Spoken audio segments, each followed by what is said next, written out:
Hi, Jim here, and you're listening to the Honest Filmmaker podcast, career advice from people in the business.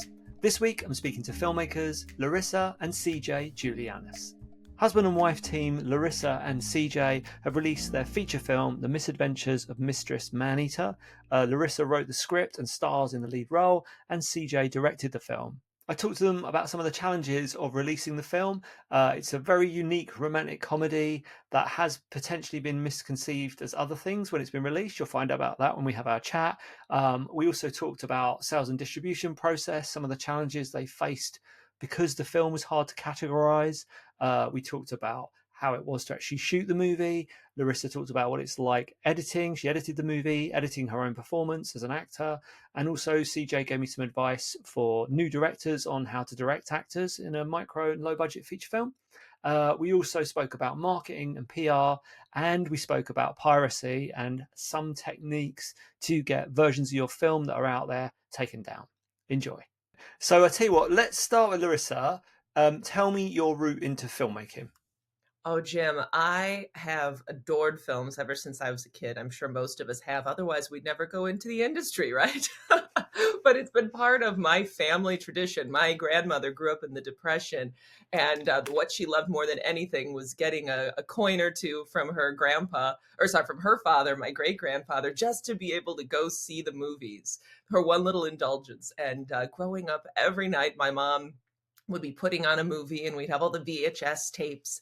And I just thought that's how everybody lived. I thought everybody lived to watch movies in the evening. So it was a dream of mine to be able to write them. From a very young age, I was submitting scripts and getting odd phone calls from production companies going, why do you have a parental release submitted with your script? I'm like, well, I'm trying to do this the right way. I'm only 13. And they're like, you're what? So I ended up majoring in screenwriting. I went to Columbia College, Chicago. I'm born and raised in the Chicago area. And through a very circuitous route, always tried to stay in the film industry as much as possible, whether it was as a performer, behind the scenes, doing various things. Right, okay. What about you, CJ? Well, I don't even know where to start with my so when I was young, my mom and dad, they started a theater company at our church to raise funds. They do a yearly play, and if they needed a juvenile delinquent, I got typecast. Love it. So that started that. Then I went into the military, and I was in the service for a long time, and I left all that behind. But while I was in the service, I was actually discovered by a talent agent. And I was in the Navy at the time, and I was stationed in Miami, Florida, of all places. And Pan Am Airlines was looking for a blonde-haired, blue-eyed, boy next door looking guy. Everybody in Miami is from Cuba. So, it was not, they were not blonde hair and blue eyes. So I ended up getting cast in my very first commercial, which was great. And then many years later, I moved back to Chicago, and everything culminated with me starting a theater company that did very, very well. That's where I met Lorrisa. And I was directing and producing live theater, which making movies is a natural extension of that. Although doing theater is a lot more satisfying and a lot less expensive. Tell me about it, yeah. Lovely.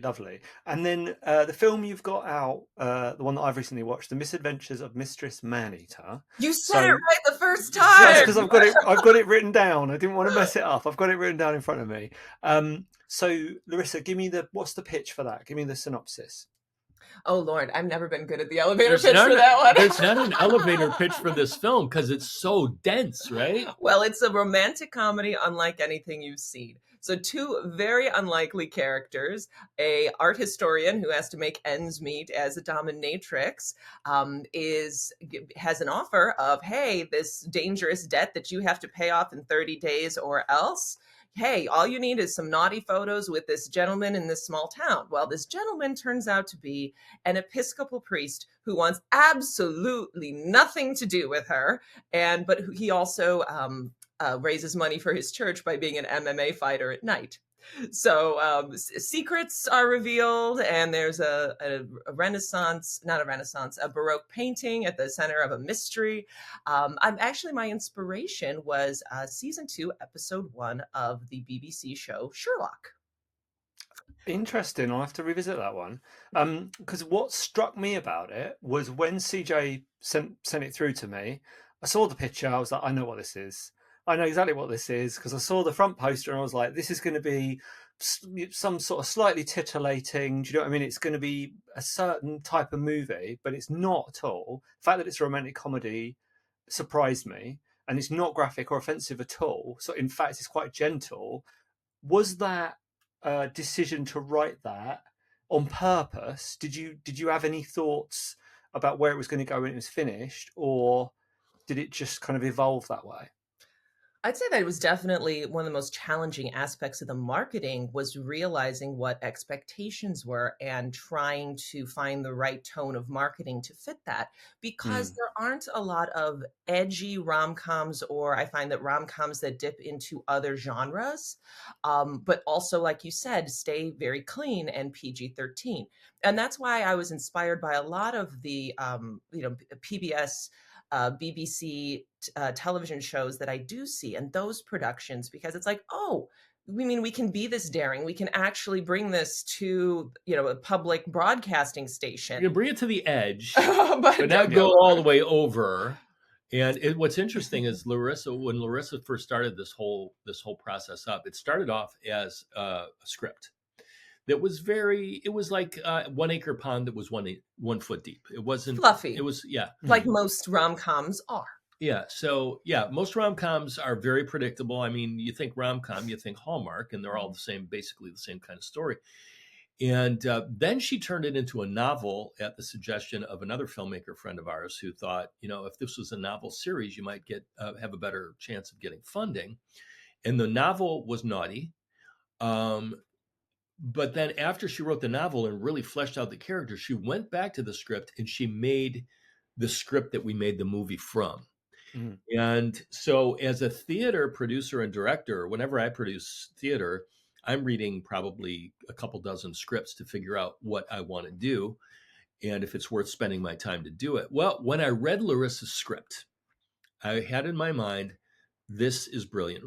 Lorrisa is brilliant. The script was brilliant. It was funny. I laughed out loud with it when I read it, and I got immediately in my mind that we're making this movie. And because the script was that good, sometimes and you know this, Jim, you make movies and things. Sometimes when you read a script, it grabs you. Sometimes you immediately see in your head how shots are going to look, the way it's going to progress, right? Other scripts, you read them and you're like, you feel nothing. But with Lorrisa's script, I felt it. So a few months later, I worked as assistant director on a webisode series, and that's where I started working with our director of photography. And in the course of doing that work, I was like, I can work with this guy. I can work with this guy. And I told him, I said, hey, I've got this script. I really want to turn it into a movie. Would you take a look at it? He's like, yeah. I'll take a look at it. I can't commit to it. I don't know when I'm going to do it. But so that weekend, he calls me up. He goes, I started reading it and I couldn't put it down. I finished it reading it in one sitting. Yes, I will help you make this movie. And so then Lorrisa and I, we had to set about deciding how we're gonna pay for it, because making movies is expensive. And I'm sorry, making good movies. Yeah. There's definitely a race to the bottom when it comes to budgets and quality these days, because it's so incredibly difficult and daunting to make your budget back these days, even if your budget isn't that big. So what Lorrisa and I did is we flipped a house, and right, okay, yeah. So we took the profits we worked on flipping that house for 6 months. But when we got the money in, it was a substantial amount of money. And I came home and I said, Lorrisa, we're making your movie. And Larissa's reaction was, what? We're what? What? So I told her, I said, you know what, honey, this is a great script. And I don't want to leave it up to somebody else to make and to cut it up and to, to do something with it that we don't want. We want to follow our own artistic vision with this. And we want to use it as a vehicle to hopefully open doors for Lorrisa and her talent. And perhaps even our company, Binary Star Pictures, to do more films. And that was the idea going into it. So we spent 9 months on pre-production. We shot for 28 days. It was a 28-day shoot schedule. And then we had about another 8 months of post before we had its formal release. It's a long, expensive, time-consuming process, as you well know. So, yeah, and it's not easy. And I've had this conversation before, because you get to that end point, you've shot it all, you put it together. First time you look at it, you're like, oh my God, what is this? It doesn't make any sense. Then you mold it and you shape it and you spend all that time on it until you finally get it out there. So did you find the fact that it was kind of on the edge, you didn't cross that line, did that make it, do you think that opened up more sales opportunities and more audiences? No, the opposite. The opposite. Oh, really? Oh, that's interesting. What frustrated me, because I'm one of those people that I like the edge, I like, we can't fully classify it. And so it's unpredictable because, there's a little bit of this going on. There's a little bit of that. Every genre, as you know, has a very predictable pattern. But when you start to combine them, I feel like, okay, not only is that a greater responsibility on the storyteller and the filmmaker to tie up each of those aspects of the story in a satisfying manner, in a well-crafted manner, because every genre has its own demands, but it also makes it less predictable overall because you have the elements of different genres saying, no, you can go this way. No, you can go this way. There could be a surprise. Yeah. And there's another aspect to this that we found out. So Lorrisa and I, when we watch movies and we know exactly where the movie's going to go from the start, we don't like that. We don't like predictable movies where it's like pretty obvious what it's going to be. And we really endeavored to make this be completely unique. But the issue with that is, and we discovered this doing theater, when you're doing theater, oftentimes the hardest sell is the newer scripts that people don't know anything about. They don't know where it's going to go. So, for instance, I directed many, many plays that were new or more obscure or certainly more edgy. One of which was a play called The Last Days of Judas Iscariot, where it was written by New York playwright Stephen Adley Girgis, who actually is a pretty busy working actor here in the States as well. And getting that sold to audiences to where they would come and see it, it was a daunting task. Now, if I had done The Odd Couple, I would have been having sold out shows every time. But that is precisely the kind of like the dichotomy that we have as producers. You want to make your budget back, or you want to be able to say you're able to make money with your project, but at the same time, it just seems like if you're looking for a big audience, it seems like it needs to be a little bit more predictable and not on the edge, and that is what it seems that they want. What we learned from our film agent was that the job that you have in marketing is to set and then fulfill expectations in your audience, and that was the challenge that we faced because, like you said, people see it or the title. I found that when I was pitching it as a novel to at writers' conferences and to agents, you'd give the pitch. I gave a much better pitch then, believe me. I practiced them. And, you'd have that person be like, that's hilarious. I want to see that. Or I want to read that. That's exactly what I want, because they understood what it was trying to do. And that was, something they hadn't seen and was something they'd been looking for. But by and large, you would get okay, so it's really naughty? No. Oh, so it's super clean and safe and grandma like it. Well, maybe not. So it seemed that when it came to marketing, that was the biggest challenge, is trying to push the edges of the predictable. Yeah. People want it. It seemed that in the marketing world, people really want to be able to see a little thumbnail and know exactly what it is and be able to get exactly what they're expecting. So that was our biggest challenge that we faced. Well, one of the things that we did find, and I'm sorry to interrupt. I'm sorry. Yeah, go ahead, carry on. So Lorrisa found, especially when pitching to agents, was like, okay, I can pitch a novel with a dominatrix, and I can pitch a novel with a mixed martial arts fighting priest, but I cannot pitch a script that has the dominatrix and a priest, So to us, it was just like, no, what we're trying to do is we're trying to take rom-coms have a formula, like Lorrisa said. Movies have set tropes that a lot of times you have to fulfill. But the neat thing with rom-coms is they have to meet at the beginning. It's either a meet cute or a meet ugly. Like in our movie, it's a meet ugly. And then at the end of the movie, they have to wind up together. Those are the two things that you have to accomplish in a rom-com. But anything can happen in between. So that's why the idea of having really disparate characters appealed to us, because we've never seen those characters before. And there's a lot more at stake. And as you know, as a filmmaker, the more you can raise the stakes, the harder your protagonists have to fight to achieve their goals, and the more your audience is going to be going, how can they do it? How is it even possible? So a lot of rom-coms, the big high stakes is, is the wedding going to happen?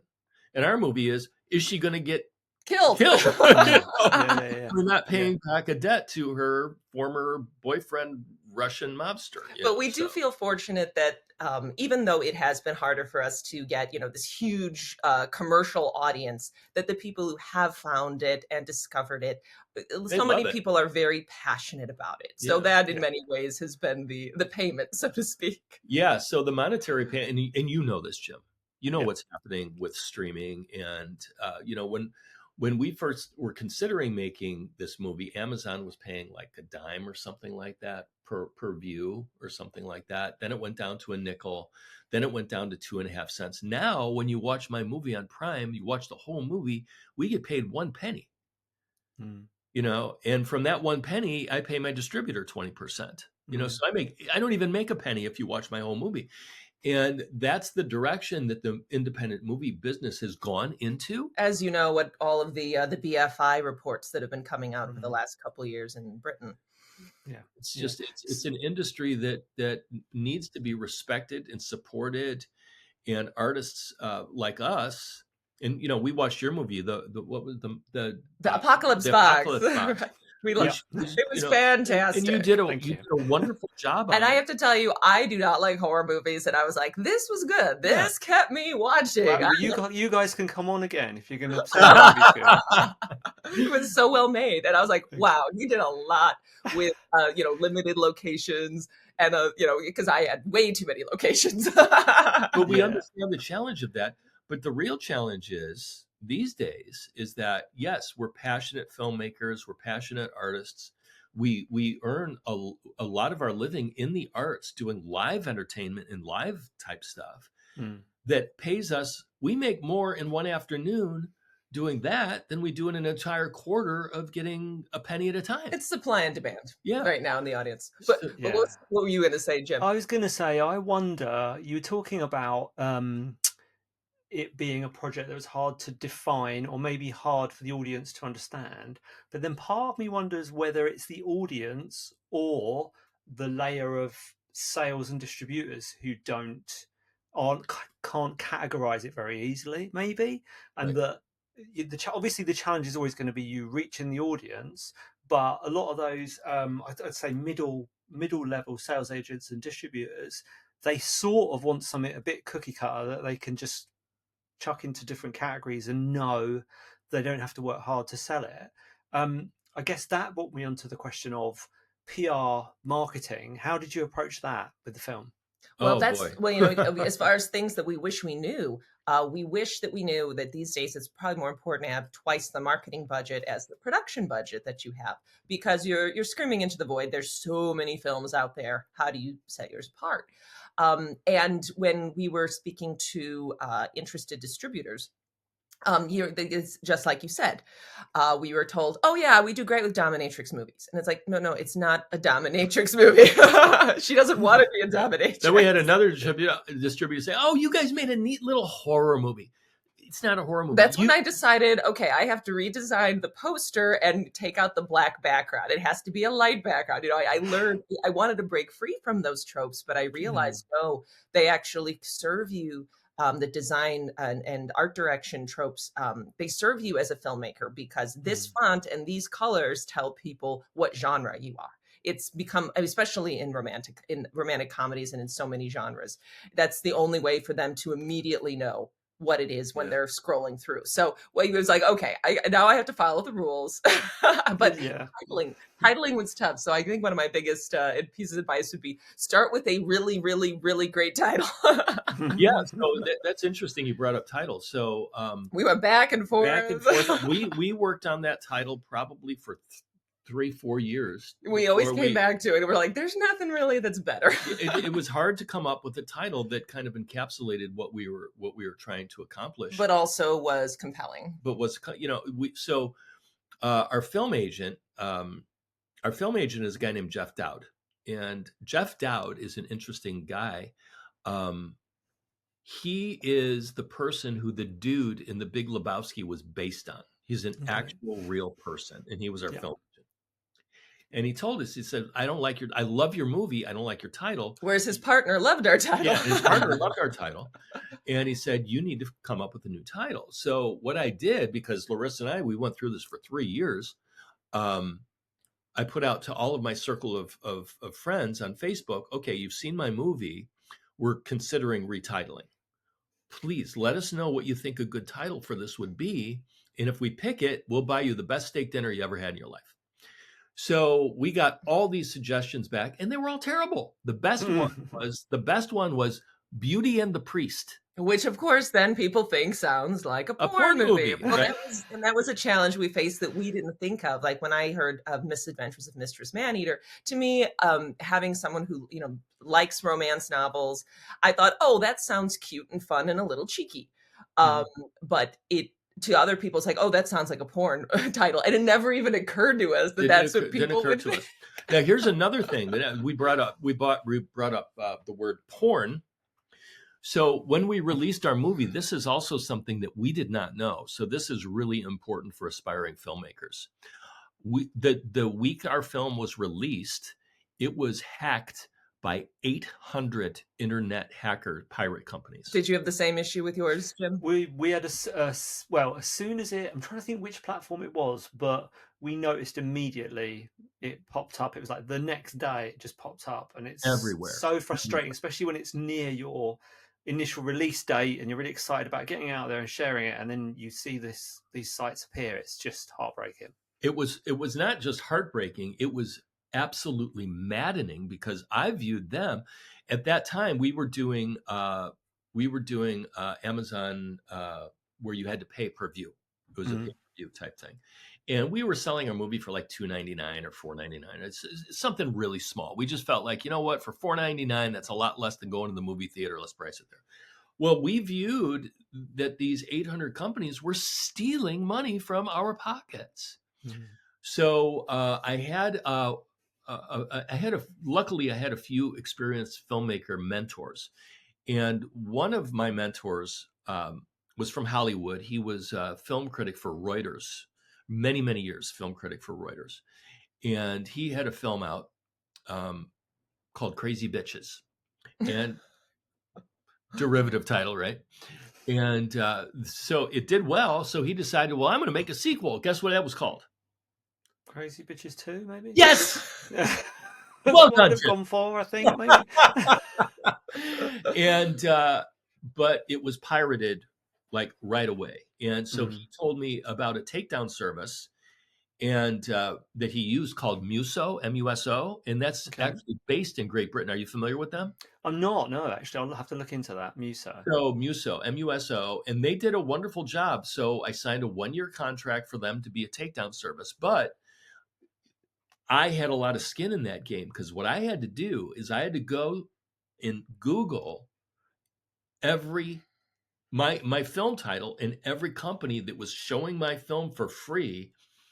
I had to report it to Muso, and then they would take care of it from there. So I would say for the first few months, every week, I would spend probably 5-6 hours just scouring the internet for pirate sites and reporting them to Muso. And unfortunately, because of the title and the imagery, a lot of the places they were pirated were on porn sites, which Right. then ended up disappointing all the visitors to those porn sites. And then Yeah, they got a romantic comedy. We got hammered. So we got terrible reviews saying there's no nudity, there's no sex scenes. How dare they? Exactly. So like what you were facing, Jim, with your film, where you're getting this influx of really like, where did these bad reviews come from? I mean, did I make Citizen Kane? No. But did I make a 1-star film? No.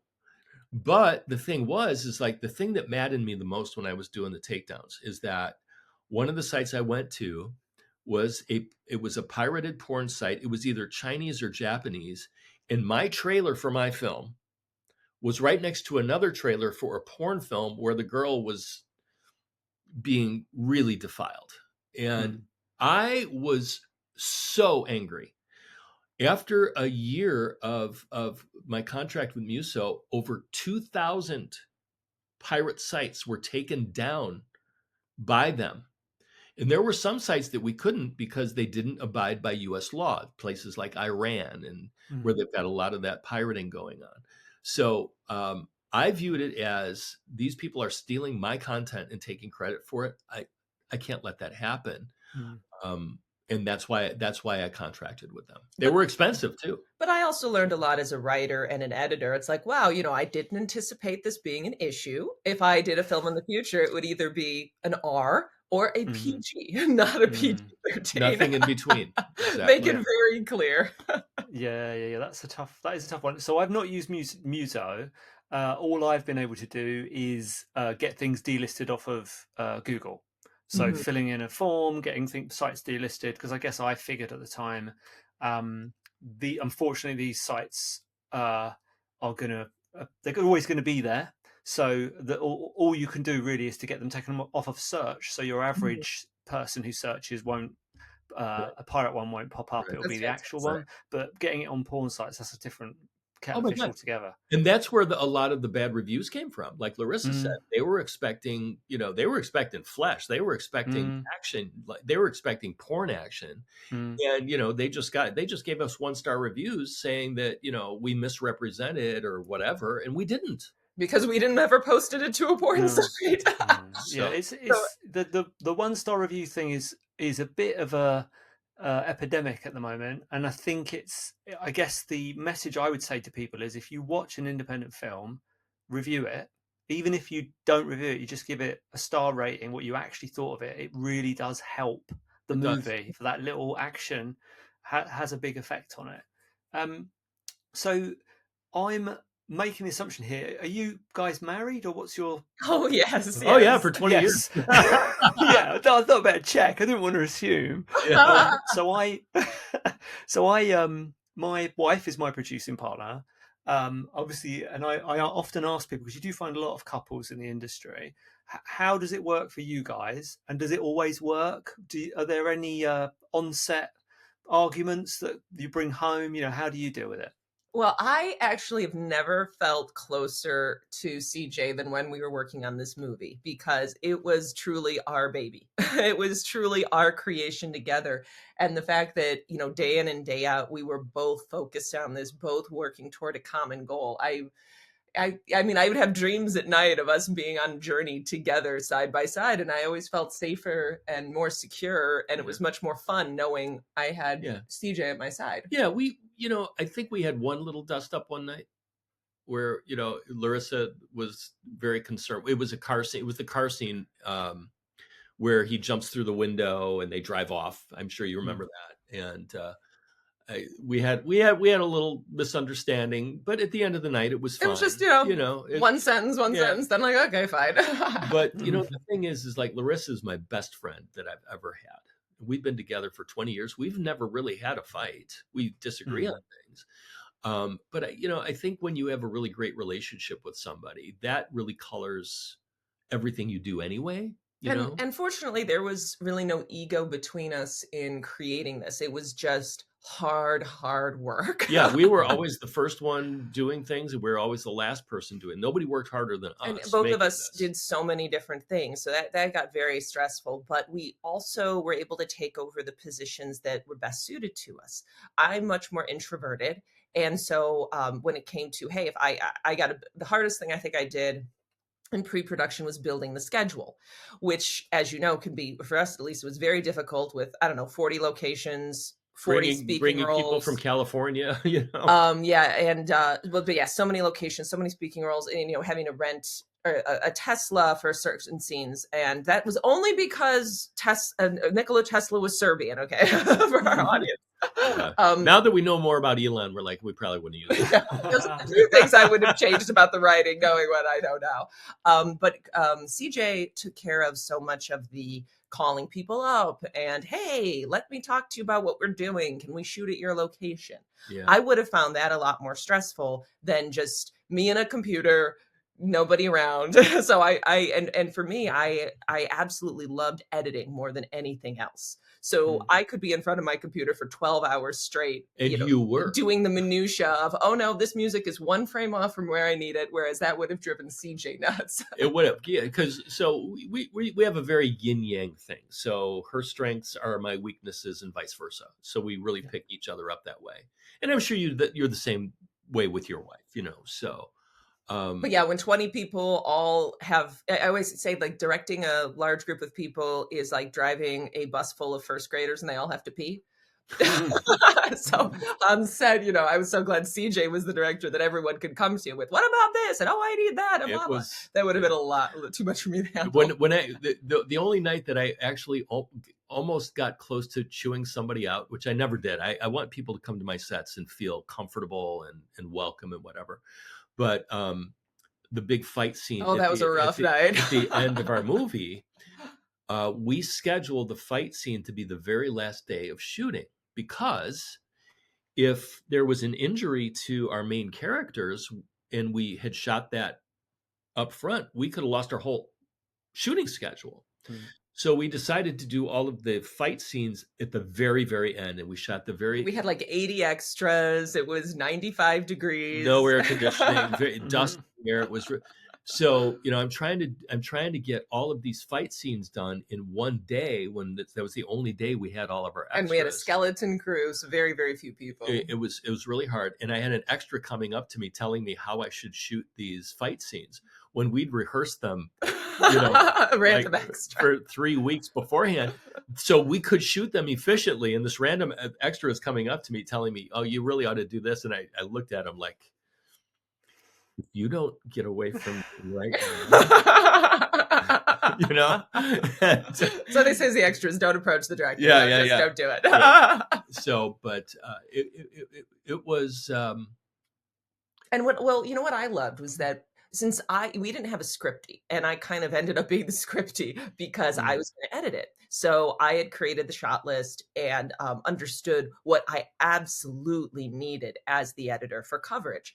And of course, my big elaborate shot list goes completely out the window, as you might have experienced some nights too, when you're just racing against the clock. And so CJ be coming to me and going, okay, we got this. What else do we need? And I was so glad that you did that. I always did that because there may have been a pickup shot that we needed to get in there to segue from one scene to the next. Having the editor as your lead actor and as your writer really kind of made things better for us. Because I was able to say, okay, we got my coverage, we got his coverage, we still need the wide shot. Or we got the wide shot, we got mine. I need his coverage. Otherwise, I cannot cut this together.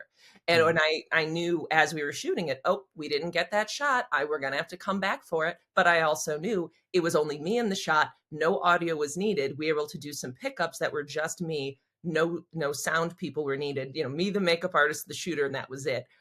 So that was helpful too. We only had 1 day of pickups. Yeah. We shot so efficiently and so well that after I cut together there was just a couple of like B shots, transitory shots that we had to go get, and it worked out really, really well. Yeah, it's nice. I guess from our side, it's so nice having somebody else who knows the film inside out like you. Yes. And like you say, can pick up and go, oh, we haven't done this, or they're wearing the wrong hat in this sequence, or something ridiculous. Yes, So yeah, exactly. having that person there who knows it as well as you. And to your other point, something I always say to students, because I've had that very situation where you get somebody, I've had someone trying to offer a professional sound man advice on how to hold his boom, that kind of stuff. It can make your skin crawl a little bit, and it is for mainly to students. You've really got to read the room Yeah. and remember, if you're new on a set, you're kind of the green person. You need to sort of keep quiet and learn rather than trying to put yourself out there too much. Right. So what I was going to ask you was acting and directing. So I'll take them one by one. I'll start with you on this one, CJ. So if you're about to go into your first debut feature film, what is the most important things you should know about directing actors? Oh, what? Gosh, that is such an all-encompassing question. So when I cut my teeth as a theater director, and my theater productions always were very high quality. My theater company was actually named by Money Magazine as one of the reasons the town we lived in was so great. So really, really proud of that. But when I was directing, I always told my actors, if you trust me, you will be your best. But you need to trust me. I am the surrogate audience, and I am here to make a story the best it can be. And if you're going to be on the screen or you're going to be on the stage in front of people, I will make you the very best that you can be if you will listen to me and take my direction. A lot of actors are egotistical and they think they know better, or they think that they have a better way or whatever. And I try to establish right away that, no, I'm on your side. And I am not going to talk just to hear myself speak. If I see something that needs to be done or something needs to be worked on, we're going to work on it and we're going to get it right before we move on. And when you can get those actors on board with that philosophy, they will walk through a wall for you. The other thing is in your casting is that you really have to be cognizant of, you're going to be working with these people for the long term. You've got to like them, and they have to like you, and they have to be team players. So if you let one rotten apple into the whole cast, it's going to ruin everybody's attitude. And Lorrisa and I both, we did our best to create an atmosphere on set where people felt important and that they were part of something bigger than themselves. And I pledged to everybody when we started that Lorrisa and I, we had the skills to do it. It was our first feature film, but it was not our first production. We know what needs to be done. And if they trust us, we're gonna make sure that what the end product is going to be is something that they can be really proud of. And that made a huge difference. Trust is very important. Yeah. So the other thing is we had a budget where we paid our actors. A lot of independent films, actors are the last ones to get paid, and we had we didn't have a lot of money, but we had enough money. I wish I could have added a zero behind everybody's paycheck, frankly, but just the mere fact that we were offering paychecks, and we were even offering stipends to some of our people, that weren't necessarily SAG actors, but they were busy independent film actors. We found ways to put money in their pocket, because even that little bit makes people feel like their talent is respected or their time is respected. So that also can go a long way in helping get cooperation from the people that are involved with you. You have anything you added that? No? Okay. So then let's turn that on its head. So acting, lead role, feature film. If you're talking to actors, what any advice for them? Well, my co-star Shannon Brown gave me a wonderful piece of advice. He said, halfway through shoot, you are going to have a breakdown. Nice. And sure enough, on day 12, I can recall, I think we were in the bathroom and Craig was taking a shower and I'm just, because it just got, being the producer and the writer and and doing all the things, I had just gotten too much to me. And I was like, this is what Shannon was talking about. I'm not alone. Every day on set, it felt like we were Sisyphus pushing the boulder up the hill. So that was a big help to realize, this is the way it's supposed to be. This is hard. This can be exhausting. And, once I realized, I was like, okay, I'm better now. This is not a foreign feeling. It's always a struggle, I think, as an actor shooting out of sequence. And especially if you're used to theater, where you have, whatever it is, music, everything's linear. Yeah, and everything is going on around you as part of the emotional flow. But instead, you have to create the emotional flow because of, when you're trying to cry, have a crying emotional scene, and you can hear the chatter of various people on the street. They're shooting a movie over there while you're trying to have this emotional moment. The advice I'd give to actors is I felt that one of the things I learned the most was in the editing process. Even simple things like you cannot blink. And the reason you don't blink is not just connection, but because the editor cannot cut on a blink. And that is never told to people when they're being trained as an actor, why you don't blink. All the technical reasons. I think every actor at a certain point needs to edit themselves and edit their own performances to understand how to give the best performance in the future and what the director and the editor are actually seeing. Beats were very important to me, studying the script ahead of time, understanding the flow, the beginning, middle, and the end of each scene emotionally, the journey you would go on. Also writing out the backstory. I was very fortunate that I knew this story and this line inside, or in these lines inside now. Yeah, you read the script. Yeah, it had been with me for 5 years, and I had written a novel about it. But to actors who don't have that, it's a stranger's words. I have found that for me personally, what helps me the most to instinctively have that inner journey and that inner life and those thoughts going on while I'm saying the words, having all the subtext that you need, is writing out the entire backstory of the character. Yeah. Even if you're guessing in the case of auditions, it gives you your words extra, something more than just the surface level. And it gives you a sense of connection and ownership and authorship. So I personally find that to be very important. Yeah, Matthew McConaughey, when he did True Crime for HBO, he did a 200-page Bible of his character. 200 pages of just going through and doing that kind of thing. So yeah, that is really, really important to understand, to basically put down a foundation of what your character is rooted in, and that way you can pull emotions from it. And memorization we had an issue with a couple actors, who weren't fully memorized, which definitely slowed down production. You got to show up on set with the lines memorized. And these were people who, weren't necessarily carrying the film. But also for auditions, I took note of the people who, when they had to say different foreign cities, foreign words, they looked up the pronunciation. That meant a lot to me. It's like, okay, they went that little extra just for that bit of authenticity. Yeah. Those details matter, especially to the person who penned the words. And also, so you are authentic in the character.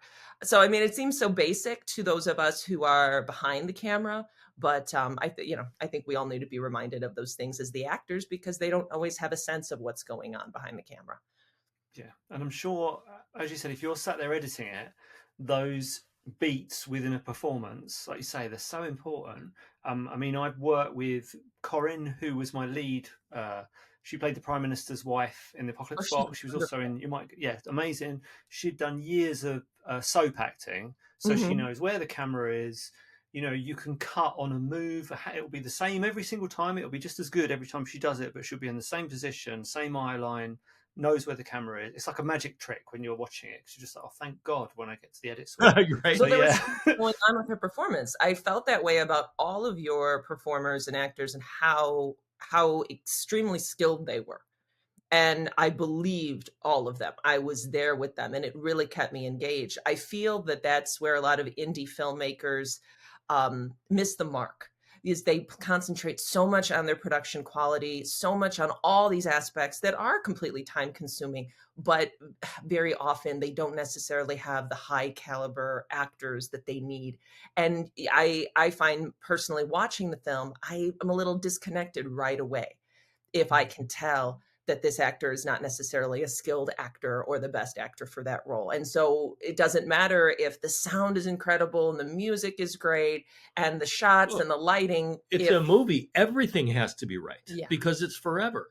That's it. So when we did theater's great because everything's in the moment.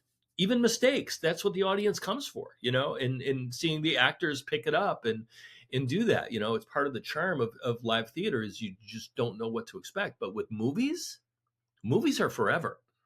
And any mistake that you make is going to be able to be, paused and reviewed and looked at, and people are going to pick it apart. And so, we got to make everything absolutely correct. Yeah. And also as an actor, you don't have any control over the editing. A good editor can make a not so great performance look a lot better, or it can make a great performance look pretty bad, as you know. And so I think that's another reason why it's a wonderful exercise for an actor to be able to cut their own performance at some point, to have that additional layer of authorship so they can understand the process and what will be in their control and what will not be in their control. Right. I hope you enjoyed that episode. If you'd like to hear from more industry professionals, how they got into the business and how you can do the same, or you just want to listen to some cool stories from movie sets around the world, then please do subscribe to the Honest Filmmaker podcast.